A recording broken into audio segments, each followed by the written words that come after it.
ನಮಸ್ಕಾರ ಪ್ರಿಯ ಸಿಂಹರಾಶಿಯ ವೀಕ್ಷಕರೇ, ಶ್ರೀ ಸೂರ್ಯನಾರಾಯಣನ ಕೃಪೆ ನಿಮ್ಮೆಲ್ಲರ ಮೇಲೂ ಸದಾ ಇರಲಿ. ಸಿಂಹರಾಶಿ ಎಂದರೆ ಕೇವಲ ಒಂದು ರಾಶಿಯಲ್ಲ, ಅದು ರಾಜತ್ವದ ಸಂಕೇತ, ಆತ್ಮವಿಶ್ವಾಸದ ಪ್ರತೀಕ, ಅಗ್ನಿ ತತ್ವದ ಶಕ್ತಿ. ನಿಮ್ಮ ರಾಶಿಯ ಅಧಿಪತಿ ಸ್ವತಃ ಸೂರ್ಯದೇವರು. ಆದ್ದರಿಂದ ನೀವು ಹುಟ್ಟಿನಿಂದಲೇ ನಾಯಕತ್ವ ಗುಣವನ್ನು ಹೊಂದಿರುವವರು. ಗೌರವ, ಸ್ವಾಭಿಮಾನ ಮತ್ತು ಆತ್ಮಗೌರವ. ಆದರೆ ಪ್ರಸ್ತುತ ಗ್ರಹಗಳ ಸ್ಥಿತಿ ನಿಮಗೆ ಒಂದೇ ಸಮಯದಲ್ಲಿ ಎರಡು ವಿಭಿನ್ನ ಅನುಭವಗಳನ್ನು ನೀಡುತ್ತಿದೆ. ಒಂದು ಕಡೆ ಅದ್ಭುತ ಆಶೀರ್ವಾದಗಳು ನಿಮ್ಮ ಕಡೆಗೆ ಬರುತ್ತಿದ್ದರೆ, ಇನ್ನೊಂದು ಕಡೆ ಕಠಿಣ ಪರೀಕ್ಷೆಗಳ ಮೂಲಕ ನಿಮ್ಮನ್ನು ಇನ್ನಷ್ಟು ಬಲಿಷ್ಠರನ್ನಾಗಿ ಮಾಡಲು ಬ್ರಹ್ಮಾಂಡ ಪ್ರಯತ್ನಿಸುತ್ತಿದೆ. ಇಂದು ನಾವು ನೋಡಲಿರುವುದು ಕೇವಲ ಭವಿಷ್ಯವಾಣಿಯಲ್ಲ, ಇದು ನಿಮ್ಮ ಜೀವನದಲ್ಲಿ ನಡೆಯುತ್ತಿರುವ ಶನಿ, ಗುರು, ರಾಹು ಮತ್ತು ಕೇತುಗಳ ನೈಜ ಪ್ರಭಾವದ ಸಂಪೂರ್ಣ ನಕ್ಷೆ. ವಿಡಿಯೋ ಆರಂಭಿಸುವ ಮುನ್ನ ಒಂದು ವಿನಂತಿ: ಈ ವಿಡಿಯೋ ನಿಮಗೆ ಉಪಯುಕ್ತವಾಗಿದ್ದರೆ ಲೈಕ್ ಮಾಡಿ, ಕಾಮೆಂಟ್ನಲ್ಲಿ ಜೈ ಸೂರ್ಯದೇವ ಅಥವಾ ಜೈ ಮಹಾವೀರ ಹನುಮಾನ್ ಎಂದು ಬರೆಯಿರಿ. ನಿಮ್ಮ ಧನಾತ್ಮಕ ಶಕ್ತಿಯನ್ನು ಜಾಗೃತಗೊಳಿಸಲು ಇದು ಸಹಾಯಕವಾಗುತ್ತದೆ. ಇನ್ನು ಆರಂಭಿಸೋಣ. ಘಟನೆ 1: ವೃತ್ತಿ ಮತ್ತು ವ್ಯವಹಾರ. ಸಪ್ತಮ ಶನಿಯ ಕಠಿಣ ಪರೀಕ್ಷೆ. ಪ್ರಸ್ತುತ ಶನಿದೇವರು ಕುಂಭ ರಾಶಿಯಲ್ಲಿ ನಿಮ್ಮ ಸಪ್ತಮ ಭಾವದಲ್ಲಿ ಸಂಚರಿಸುತ್ತಿದ್ದಾರೆ. ಇದನ್ನು ಅನೇಕ ಜ್ಯೋತಿಷಿಗಳು ಕಂಟಕ ಶನಿ ಎಂದು ಕರೆಯುತ್ತಾರೆ. ಇದರ ಪ್ರಮುಖ ಪರಿಣಾಮ ನಿಮ್ಮ ವೃತ್ತಿ ಜೀವನದ ಮೇಲೆ ಬೀಳುತ್ತಿದೆ. ನೀವು ಹಿಂದೆ ಒಂದು ಕೆಲಸವನ್ನು ಪೂರ್ಣಗೊಳಿಸಲು ಎಷ್ಟು ಶ್ರಮಿಸುತ್ತಿದ್ದೀರೋ, ಈಗ ಅದರ ದುಪ್ಪಟ್ಟು ಶ್ರಮ ಬೇಕಾಗುತ್ತಿದೆ ಎಂದು ಅನಿಸಬಹುದು. ಕಚೇರಿಯಲ್ಲಿ ರಾಜಕೀಯ, ಮೇಲಧಿಕಾರಿಗಳ ಒತ್ತಡ, ಕೆಲಸದಲ್ಲಿ ವಿಳಂಬ, ಬಡ್ತಿಯಲ್ಲಿ ತಡವಾಗುವ ಸಾಧ್ಯತೆಗಳು ಕಂಡುಬರುತ್ತವೆ. ಆದರೆ ಇಲ್ಲಿ ಒಂದು ಮಹತ್ವದ ಸತ್ಯವಿದೆ: ಶನಿ ಎಂದಿಗೂ ನಿಮ್ಮ ಪರಿಶ್ರಮವನ್ನು ಕದಿಯುವುದಿಲ್ಲ. ಅವನು ಫಲವನ್ನು ತಡಮಾಡಬಹುದು, ಆದರೆ ನಿರಾಕರಿಸುವುದಿಲ್ಲ. ಈ ಸಮಯದಲ್ಲಿ ನಿರ್ಮಾಣವಾಗುವ ವೃತ್ತಿಜೀವನದ ಅಡಿಪಾಯ ಮುಂದಿನ ಹಲವು ವರ್ಷಗಳ ಸ್ಥಿರತೆಯನ್ನು ನೀಡಲಿದೆ. ಸರ್ಕಾರಿ ಕ್ಷೇತ್ರ, ಆಡಳಿತಾತ್ಮಕ ಹುದ್ದೆಗಳು, ಸ್ವತಂತ್ರ ವ್ಯವಹಾರ, ಕನ್ಸಲ್ಟಿಂಗ್ ಮತ್ತು ನಾಯಕತ್ವ ಸಂಬಂಧಿತ ಕ್ಷೇತ್ರಗಳಲ್ಲಿ ಉತ್ತಮ ಅವಕಾಶಗಳು ಕಾಣಿಸಿಕೊಳ್ಳಬಹುದು. ಘಟನೆ 2: ಧನ ಮತ್ತು ಆರ್ಥಿಕ ಸ್ಥಿತಿ. ಗುರುವಿನ ಅದ್ಭುತ ಆಶೀರ್ವಾದ. ಇದೀಗ ಅತ್ಯಂತ ಶುಭಕರ ಭಾಗವನ್ನು ನೋಡೋಣ. ಗುರು ಗ್ರಹವು ನಿಮ್ಮ ಲಾಭಸ್ಥಾನವಾದ 11ನೇ ಮನೆಯಲ್ಲಿ ಸಂಚರಿಸುತ್ತಿದೆ. ಜ್ಯೋತಿಷ್ಯದಲ್ಲಿ 11ನೇ ಭಾವವನ್ನು ಲಾಭ, ಆದಾಯ, ಆಸೆಗಳ ಪೂರ್ಣತೆ ಮತ್ತು ನೆಟ್ವರ್ಕ್ ವಿಸ್ತರಣೆಯ ಭಾವ ಎಂದು ಕರೆಯಲಾಗುತ್ತದೆ. ಕಳೆದ ಕೆಲವು ವರ್ಷಗಳಲ್ಲಿ ಆರ್ಥಿಕವಾಗಿ ನೀವು ಅನುಭವಿಸಿದ ಒತ್ತಡ ಈಗ ನಿಧಾನವಾಗಿ ಕಡಿಮೆಯಾಗಬಹುದು. ಹಳೆಯ ಸಾಲಗಳನ್ನು ತೀರಿಸುವ ಅವಕಾಶಗಳು ಬರುತ್ತವೆ.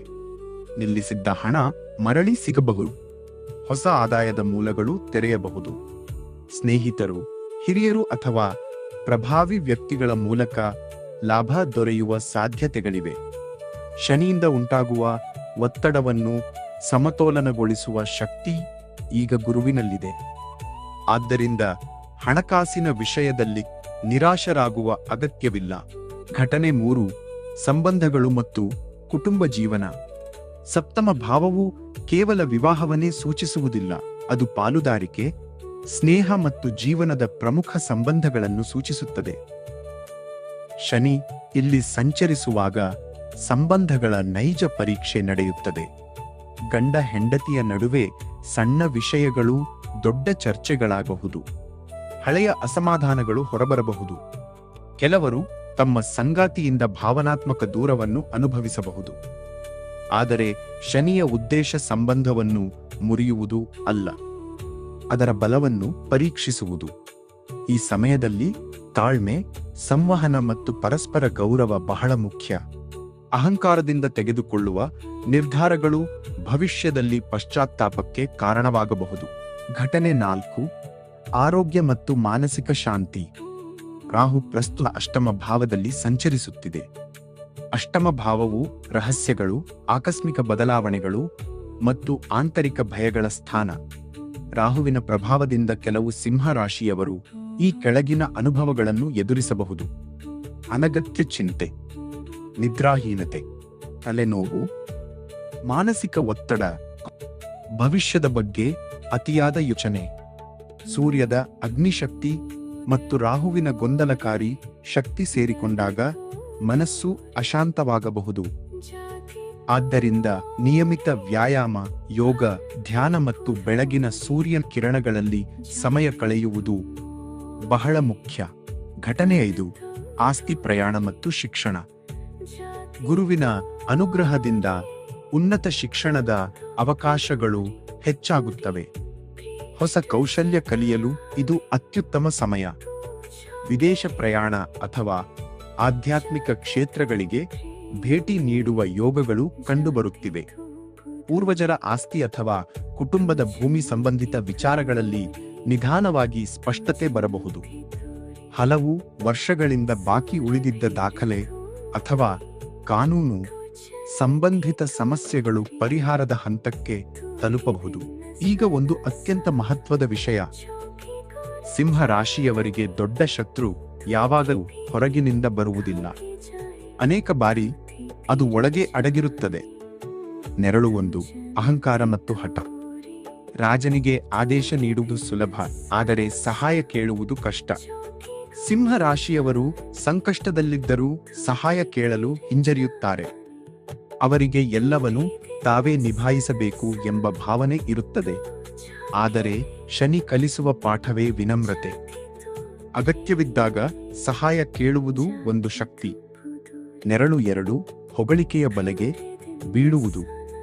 ಸಿಂಹ ರಾಶಿಯವರು ಗೌರವವನ್ನು ಪ್ರೀತಿಸುತ್ತಾರೆ. ಇದು ಅವರ ದುರ್ಬಲತೆಯೂ ಆಗಬಹುದು.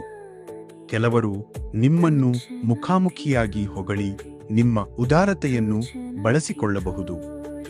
ಆದ್ದರಿಂದ ಈ ಸಮಯದಲ್ಲಿ ಪ್ರತಿಯೊಬ್ಬರ ಮಾತನ್ನು ನಂಬುವುದಕ್ಕಿಂತ ಅವರ ಕಾರ್ಯಗಳನ್ನು ಗಮನಿಸಿ. ನಿಜವಾದ ಗೌರವ ಮತ್ತು ಸುಳ್ಳು ಹೊಗಳಿಕೆಯ ನಡುವಿನ ವ್ಯತ್ಯಾಸವನ್ನು ಗುರುತಿಸಿ. ನೆರಳು 3. ಅತಿಯಾದ ನಿರೀಕ್ಷೆ ಮತ್ತು ಕೋಪ. ಸಿಂಹ ರಾಶಿಯವರು ತಾವು ನೀಡುವ ನಿಷ್ಠೆಯನ್ನು ಇತರರಿಂದಲೂ ನಿರೀಕ್ಷಿಸುತ್ತಾರೆ. ಆ ನಿರೀಕ್ಷೆ ಈಡೇರದಿದ್ದಾಗ ಕೋಪ ಸ್ಫೋಟಗೊಳ್ಳುತ್ತದೆ. ಒಂದು ಕ್ಷಣದ ಕೋಪ ಹಲವು ವರ್ಷಗಳ ಸಂಬಂಧವನ್ನು ಹಾಳು ಮಾಡಬಹುದು. ಶನಿಯ ಈ ಅವಧಿಯಲ್ಲಿ ಕೋಪವನ್ನು ನಿಯಂತ್ರಿಸುವುದು ನಿಮ್ಮ ದೊಡ್ಡ ವಿಜಯವಾಗಲಿದೆ. ಪರಿಹಾರ 1. ಸೂರ್ಯ ಅರ್ಘ್ಯ. ಪ್ರತಿದಿನ ಬೆಳಿಗ್ಗೆ ಉದಯಿಸುತ್ತಿರುವ ಸೂರ್ಯನಿಗೆ ತಾಮ್ರದ ಪಾತ್ರೆಯಲ್ಲಿ ನೀರನ್ನು ಅರ್ಪಿಸಿ. ಸಾಧ್ಯವಾದರೆ ಗಾಯತ್ರಿ ಮಂತ್ರವನ್ನು ಜಪಿಸಿ. ಇದರಿಂದ ಆತ್ಮವಿಶ್ವಾಸ, ಆರೋಗ್ಯ ಮತ್ತು ಮಾನಸಿಕ ಸ್ಪಷ್ಟತೆ ಹೆಚ್ಚಾಗುತ್ತದೆ. ಪರಿಹಾರ 2. ಶನಿ ಶಾಂತಿ. ಶನಿವಾರದಂದು ಎಳ್ಳೆಣ್ಣೆಯ ದೀಪವನ್ನು ಅಶ್ವತ್ಥ ಮರದ ಕೆಳಗೆ ಬೆಳಗಿಸಿ ಅಥವಾ ಭಕ್ತಿಯಿಂದ ಹನುಮಾನ್ ಚಾಲೀಸಾ ಪಠಿಸಿ. ಹನುಮಂತನ ಆರಾಧನೆ ಶನಿಯ ಕಠಿಣ ಪರಿಣಾಮಗಳನ್ನು ತಗ್ಗಿಸಲು ಅತ್ಯಂತ ಪರಿಣಾಮಕಾರಿ ಎಂದು ಶಾಸ್ತ್ರಗಳು ಹೇಳುತ್ತವೆ. ಪರಿಹಾರ 3. ದಾನ ಧರ್ಮ. ಭಾನುವಾರದಂದು ಗೋಧಿ ಅಥವಾ ತಾಮ್ರದ ವಸ್ತುಗಳನ್ನು ದಾನ ಮಾಡಿ. ಅನಾಥರು, ಬಡವರು ಅಥವಾ ಅಗತ್ಯವಿರುವವರಿಗೆ ಸಹಾಯ ಮಾಡಿ. ಅಲ್ಲದೆ ನಾಯಿಗಳು, ಹಸುಗಳು ಅಥವಾ ಇತರ ಬೀದಿ ಪ್ರಾಣಿಗಳಿಗೆ ಆಹಾರ ನೀಡುವುದು ಅತ್ಯಂತ ಶುಭಕರ. ದಾನವು ಕೇವಲ ಪುಣ್ಯವಲ್ಲ, ಅದು ಗ್ರಹಶಕ್ತಿಗಳನ್ನು ಸಮತೋಲನಗೊಳಿಸುವ ಸಾಧನವಾಗಿದೆ. ಪ್ರಿಯ ಸಿಂಹ ರಾಶಿಯವರೇ, ಈ ಸಮಯ ನಿಮ್ಮ ಜೀವನದಲ್ಲಿ ಪರೀಕ್ಷೆಯೂ ಹೌದು, ಆಶೀರ್ವಾದವೂ ಹೌದು.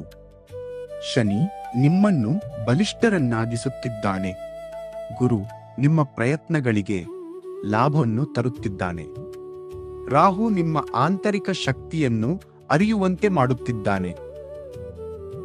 ಆದ್ದರಿಂದ ಯಾವುದೇ ಪರಿಸ್ಥಿತಿಯಲ್ಲೂ ಒಂದು ವಿಷಯವನ್ನು ಮರೆಯಬೇಡಿ.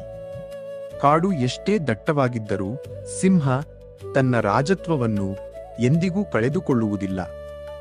ನಿಮ್ಮ ಜೀವನದಲ್ಲಿ ಈ ಗೋಚಾರಗಳ ಪರಿಣಾಮ ಯಾವ ಕ್ಷೇತ್ರದಲ್ಲಿ ಹೆಚ್ಚು ಕಾಣಿಸುತ್ತಿದೆ? ವೃತ್ತಿ, ಹಣಕಾಸು, ಆರೋಗ್ಯ ಅಥವಾ ಸಂಬಂಧಗಳು? ನಿಮ್ಮ ಅನುಭವವನ್ನು ಕಾಮೆಂಟ್ನಲ್ಲಿ ಹಂಚಿಕೊಳ್ಳಿ. ನಿಮ್ಮ ಪ್ರಶ್ನೆಗಳಿಗೆ ಮತ್ತು ಸಮಸ್ಯೆಗಳಿಗೆ ಪರಿಹಾರಗಳ ಬಗ್ಗೆ ನಾವು ಚರ್ಚಿಸೋಣ. ಇಂತಹ ನೈಜ, ಶಾಸ್ತ್ರಾಧಾರಿತ ಮತ್ತು ಪ್ರಾಮಾಣಿಕ ಜ್ಯೋತಿಷ್ಯ ವಿಶ್ಲೇಷಣೆಗಳಿಗಾಗಿ ನಮ್ಮ ಚಾನೆಲ್ ಅನ್ನು ಸಬ್ಸ್ಕ್ರೈಬ್ ಮಾಡಿ. ಜೈ ಸೂರ್ಯದೇವ, ಜೈ ಮಹಾವೀರ ಹನುಮಾನ್. ಧನ್ಯವಾದಗಳು.